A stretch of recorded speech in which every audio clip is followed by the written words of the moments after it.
Assalamualaikum warahmatullahi wabarakatuh. Dan Shalom untuk kita semua yang saya hormati Ibu dosen pengampu mata kuliah Statistik Ekonomi dan Bisnis satu, yang saya hormati rekan-rekan mahasiswa yang saya banggakan. Patut kita panjatkan puji dan syukur kehadirat Tuhan Yang Maha Kuasa atas limpahan rahmatnya. Kita bisa berjumpa lagi dalam keadaan sehat dan mengikuti pemaparan di hari ini. Perkenalkan, nama saya Marta Maria Dedam, nomor NIM 230301010047. Ah, Saya akan menyampaikan materi statistik, ekonomi, dan bisnis satu dengan topik deret berkala dan peramalan. Ah, Saya diberi kesempatan untuk tidak membuang waktu.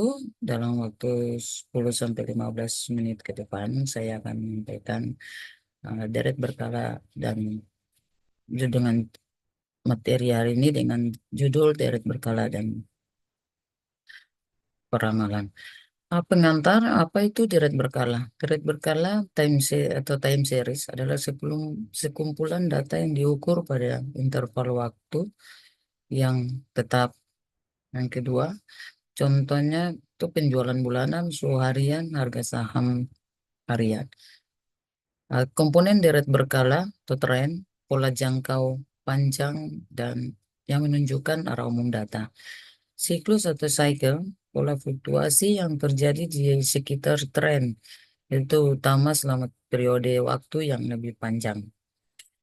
Nah, tiga, musiman atau seasonal, pola yang berulang secara reguler dalam periode waktu yang singkat, misalnya bulanan atau triwulan. Yang pola komponen keempat dari deret berkala yaitu acak atau random, fluktuasi yang tidak dapat diprediksi yang terjadi di sekitar tren, siklus, dan musiman. Contoh soal deret berkala itu identifikasi komponen deret berkala. Contoh soalnya diberikan data penjumlahan bulanan selama 2 tahun. Identifikasi komponen deret berkala yang mungkin ada dalam data tersebut. Jawaban untuk contoh soal ini itu untuk komponen tren. Ada kenaikan penjualan secara umum selama 2 tahun. Untuk musiman, penjualan meningkat setiap akhir tahun. Untuk komponen siklus, tidak ada pola siklus yang jelas. Akan untuk acak atau random, fluktuasi kecil yang tidak dapat diprediksi. Peramalan atau forecasting itu apa itu peramalan? Proses memperkirakan nilai masa depan berdasarkan data historis. Digunakan untuk membantu pengambilan keputusan dalam berbagai bidang seperti bisnis, ekonomi, dan teknik. Metode peramalan dikenal ada dua, yaitu peramalan kuantitatif dan eh, peramalan kualitatif. Peramalan kuantitatif dikenal terdiri ada dua, yaitu metode rata-rata bergerak atau moving average. Yang kedua, metode eksponensial smoothing. Peramalan kualitatif yaitu metode Delphin dan metode konsensus panel. Peramalan kuantitatif atau metode rata-rata bergerak dan metode eksponensial smoothing. Apa itu peramalan kuantitatif? Peramalan kuantitatif adalah metode peramalan yang menggunakan data historis dan teknik matematika untuk memprediksi nilai masa depan. Nah, cocok untuk data dengan pola yang jelas dan dapat diukur secara numerik. Metode eh, dari peramalan kuantitatif kita masuk untuk perhitungan menggunakan metode rata-rata bergerak pertama, yaitu moving average. Metode rata-rata bergerak moving average ini sebenarnya metode yang menggunakan rata-rata data historis untuk memperkirakan nilai masa depan. Yang kedua, berguna untuk menghaluskan fluktuasi data dan mengidentifikasi tren. Langkah-langkah metode rata-rata bergerak itu kita ambil langkah tiga langkah. Yang pertama, pilih periode rata-rata, yaitu tentukan jumlah periode yang akan digunakan untuk menghitung rata-rata bergerak, misalnya 3 bulan, 6 bulan, Hitung rata-rata, tambahkan nilai data dari periode yang dipilih dan dibagi dengan jumlah periode tersebut. Yang ketiga, perhitungan perbaharui rata-rata, geser periode ke depan dan ulangi langkah perhitungan rata-rata. Contoh peramalan dengan menggunakan metode rata-rata bergerak atau moving average. Itu contoh peramalan rata-rata bergerak, data penjualan selama 6 bulan.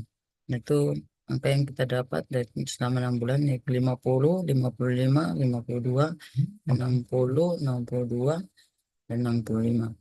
Peramalan menggunakan rata-rata bergerak 3 bulan. Nah, untuk pertama, MA. Untuk perhitungan masing-masing periode dari tiga ini, langkahnya hampir sama. Yang kita masuk untuk perhitungan bulan keempat.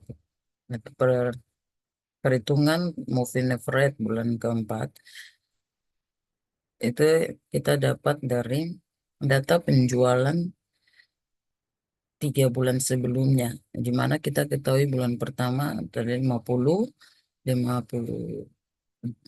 bulan kedua 55, bulan ketiga dari 52. Jumlahkan data penjualan jumlahkan data penjualan 3 bulan sebelumnya, yaitu 50 tambah 55 tambah 52 sama dengan 157. Untuk mendapat rata-rata, kita hitung rata-rata untuk bulan keempat, yaitu 157 dibagi 3 sama dengan 52,33. Jadi moving average bulan keempat adalah 52,33. Untuk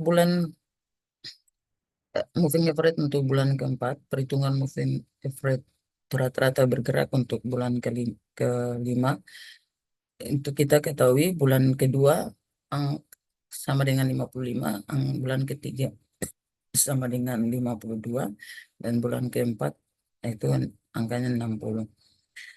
Jumlahkan data penjualan 3 bulan sebelumnya, yaitu 55 tambah 52 ditambah 60, itu sama dengan hasilnya 167. Kita hitung rata-rata untuk bulan kelima, yaitu 167 dibagi 3, hasilnya 55,666 sekian. Kita bulatkan menjadi 55,67. Jadi moving average bulan kelima adalah 55,67. Untuk bulan keenam atau perhitungan moving average rata-rata untuk bulan keenam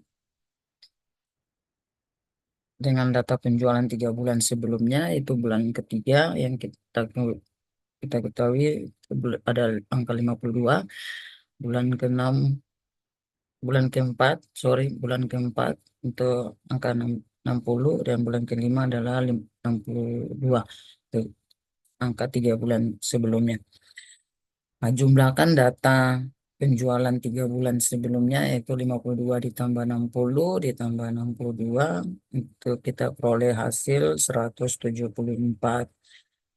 Sehingga untuk mendapatkan hitung rata-rata moving average untuk bulan ke-6, itu 174 dibagi 3 sama dengan 58,00.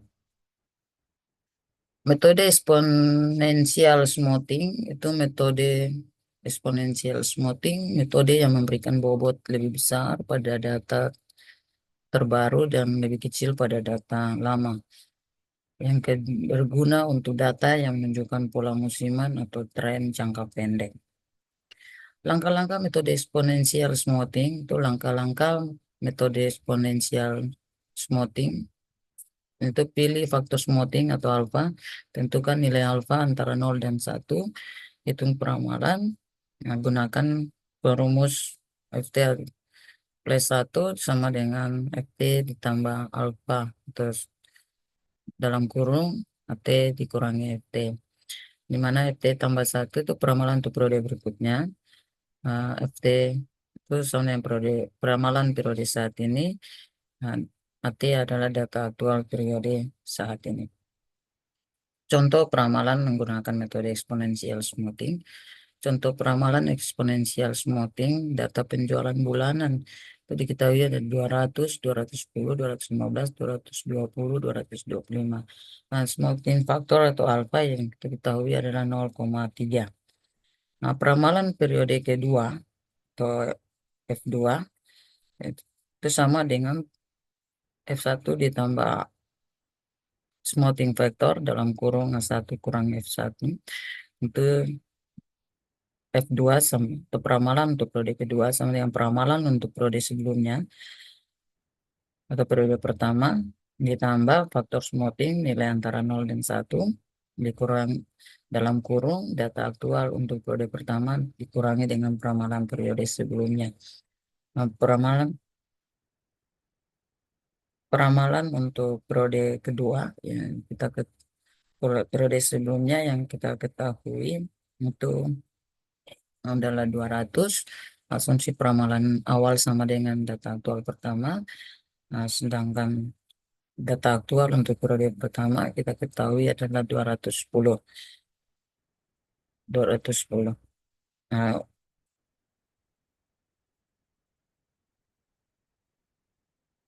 peramalan untuk periode kedua sama dengan nilai peramalan untuk periode sebelumnya F1 ditambah faktor smoothing yang mempengaruhi seberapa besar penyesuaian berdasarkan data aktual dan peramalan. Sehingga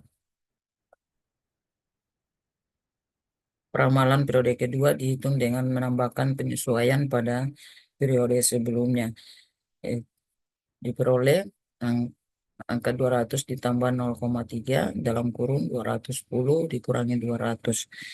Nah, itu sama dengan 200 ditambah 0,3. Kita selesaikan dulu yang di dalam kurung 210 kurang 200 hasilnya 10.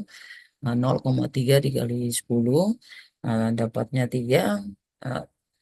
Sehingga peramalan periode kedua kita peroleh 200 ditambah hasil dari 0,3 dikali 10 hingga hasilnya mendapat 203. Itu 3. Maka peramalan periode kedua F2 itu sama dengan 203. Nah, periode ketiga S4, peramalan untuk periode ketiga itu F3 kita peroleh dari sama dengan nilai peramalan untuk periode sebelumnya atau F2 ditambah faktor smoothing yang mempengaruhi seberapa besar penyesuaian berdasarkan data aktual dan peramalan. Kita ketahui F2 sama dengan 203, data aktual sama dengan 215, sehingga peramalan periode ketiga itu sama dengan nilai peramalan untuk periode kedua, F2 ditambah faktor smoothing yang mempengaruhi beberapa besar penyesuaian berdasarkan data aktual dan peramalan, sehingga kita ketahui ramalan periode ketiga dihitung dengan menambahkan penyesuaian pada periode sebelumnya.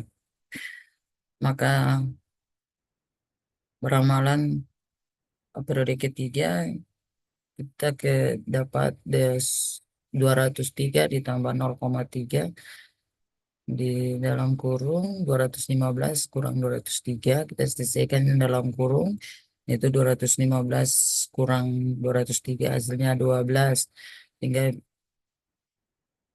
peramalan periode ketiga sama dengan 203 ditambah 0,3 ditambah 0,3 dikali dengan 12 hasilnya 3,6. 203 ditambah 203 ditambah 3,6 sama dengan 206,6.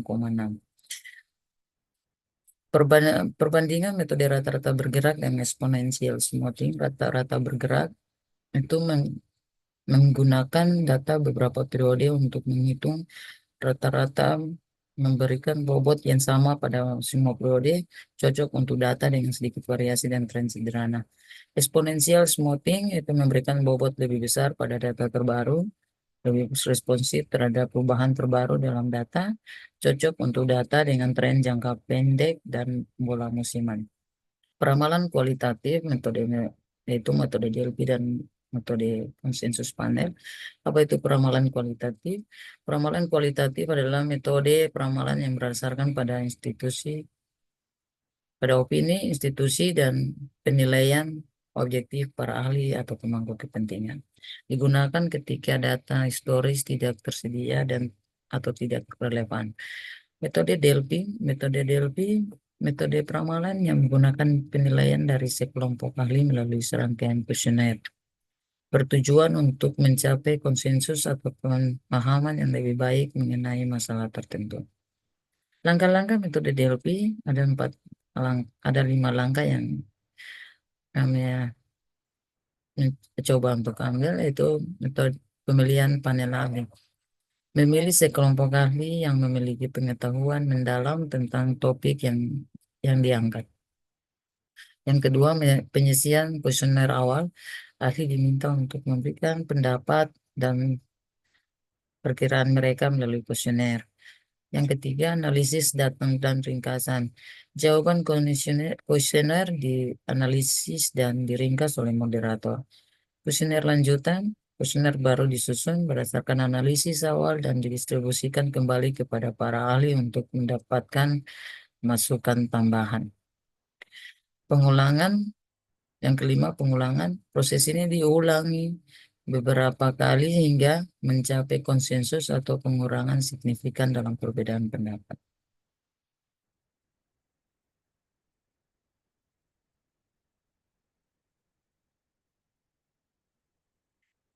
Contoh penggunaan metode Delphi memperkirakan tren teknologi masa depan, menentukan prioritas dalam penelitian dan pengembangan, merumuskan kebijakan publik dalam bidang kesehatan atau pendidikan. Metode konsensus panel, metode peramalan yang melibatkan diskusi dan perdebatan langsung di antara sekelompok ahli untuk mencapai konsensus tentang masa depan. Langkah-langkah metode konsensus panel yaitu di mana satu, pemilihan panel ahli. Memilih sekelompok ahli dengan pengetahuan yang relevan dan beragam perspektif. Yang kedua, penyelenggaraan diskusi panel. Mengadakan pertemuan untuk diskusi panel di mana para ahli berbagai pendapat dan argumen mereka. Yang ketiga, fasilitasi moderator. Moderator memfasilitasi diskusi, memastikan semua suara didengar, dan membantu mengarahkan panel menuju konsensus. Yang keempat, pencatatan hasil. Hasil diskusi dicatat, dianalisis, dan dirangkum untuk menghasilkan perkiraan yang disepakati. Contoh penggunaan metode konsensus panel: menentukan strategi bisnis jangka panjang, merumuskan kebijakan lingkungan, mengembangkan skenario untuk perencanaan kota. Perbandingan metode Delphi dan konsensus panel. Metode Delphi anonim, menghindari pengaruh antar peserta. Yang kedua, memerlukan beberapa putaran kuesioner. Yang ketiga, lebih cocok untuk topik kontroversial atau kompleks. Sedangkan metode konsensus panel itu diskusi langsung dan interaktif, dapat mencapai hasil lebih cepat, memerlukan moderator yang efektif. Kesimpulan, deret berkala dan peramalan adalah alat penting untuk analisis data dan pengambilan keputusan.